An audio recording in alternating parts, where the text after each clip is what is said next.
Bismillahirrahmanirrahim. Assalamualaikum warahmatullahi wabarakatuh. Sahabat Villa, mengapa inner game ini penting? Karena seringkali kita merasa hidup tidak bahagia, stres, atau stuck. Padahal sumber utamanya bukan dari luar, tapi di dalam diri kita sendiri. Allah sudah menyebutkan dalam surat Al-Ma'arij ayat 19-21 yang artinya, sesungguhnya manusia itu kalau ditimpa kesusahan sering berkeluh kesah, tapi saat mendapat kebaikan ia menjadi kikir. Inilah dinamika batin yang perlu kita kendalikan. Kalau batin tidak terkendali, muncul tanda-tanda seperti cemas berlebihan, minder, overthinking, drop, bahkan merasa tidak berdaya.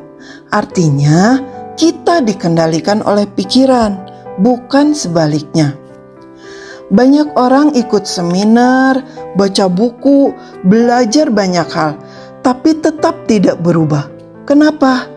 Karena hambatannya ada di dalam pikiran dan perasaan.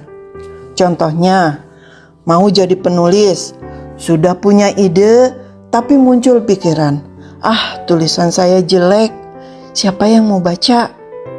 Atau mau mulai bisnis, ilmunya sudah ada, tapi terhambat rasa takut gagal, malu, atau gengsi. Bahkan dalam ibadah, misalnya target one day one juz, awalnya semangat, lama-lama kalah oleh rasa malas dan alasan sibuk.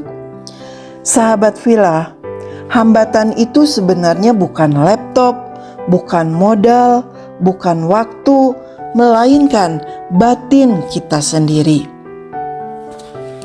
Kalau ingin berubah, perilaku juga harus berubah.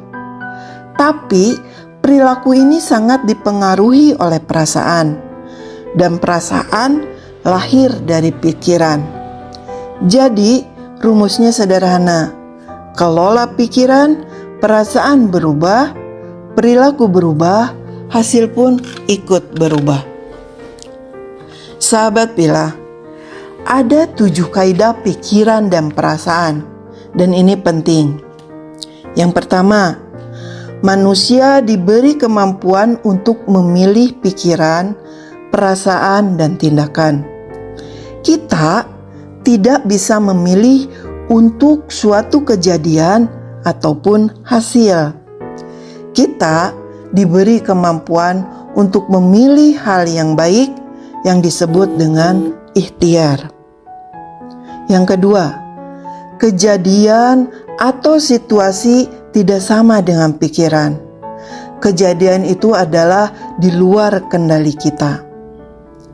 Kaidah ketiga, kita tidak bisa memilih kejadian yang kita alami, tapi kita bisa memilih respon atas kejadian yang kita alami.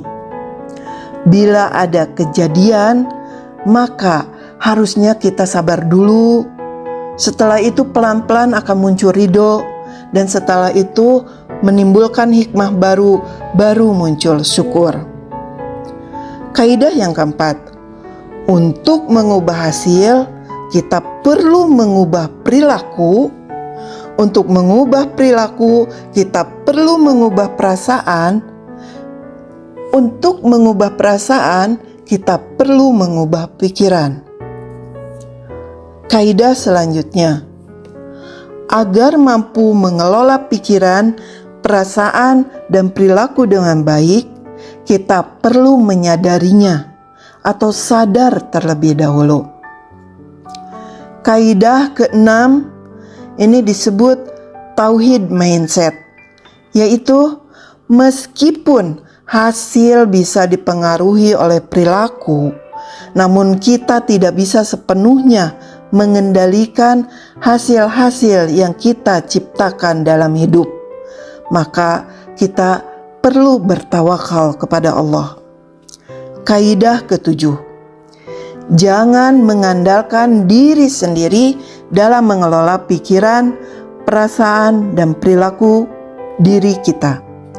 Kita perlu meminta tolong pada pemilik diri yang bisa membolak-balikan hati. Ya muqallibal qulub, tsabbit qalbi ala dinik. Ini juga termasuk tauhid mindset. Sahabat Pilah, ada pertanyaan, bisa tidak kita memilih perasaan yang lain dengan kejadian yang sama?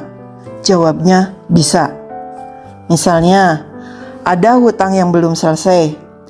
Kalau pikiran kita yang awal, ini terlalu sulit, Allah tidak menolong, maka perasaan yang muncul adalah gelisah dan cemas. Tapi, kalau pikiran diganti, Allah ini ingin menghapus dosa saya. Oh, Allah itu tahu waktu terbaik kapan bisa lunas hutang ini.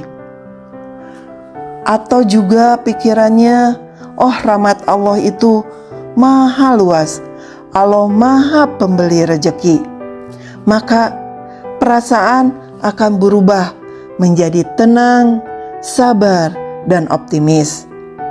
Hasilnya dari perubahan pikiran dan perasaan kita akan membuat tindakan kita pun lebih ikhlas dan produktif, sehingga semangat lagi untuk melunasi hutang yang belum selesai. Sahabat Pilah, kita memang tidak bisa mengendalikan semua hasil, karena hasil itu adalah hak prerogatif Allah. Hasil itu adalah di luar kendali kita. Tapi kita bisa mengendalikan pikiran, perasaan, dan perilaku dengan izin Allah. Maka jangan hanya mengandalkan diri sendiri, tapi mohonlah kepada Allah yang maha membolak-balikan hati. Alhamdulillah, demikian pemaparan The Basic of Inner Game, Pondasi Menata Batin. Mohon maaf dan juga mohon koreksi jika ada kekeliruan atau kesalahan dalam penyampaian modul pertama dari Inner Game Life Coach Academy. Terima kasih Coach Sony Abikim. Saya Novi Hasan. Barakallahu fikum. Wassalamualaikum warahmatullahi wabarakatuh.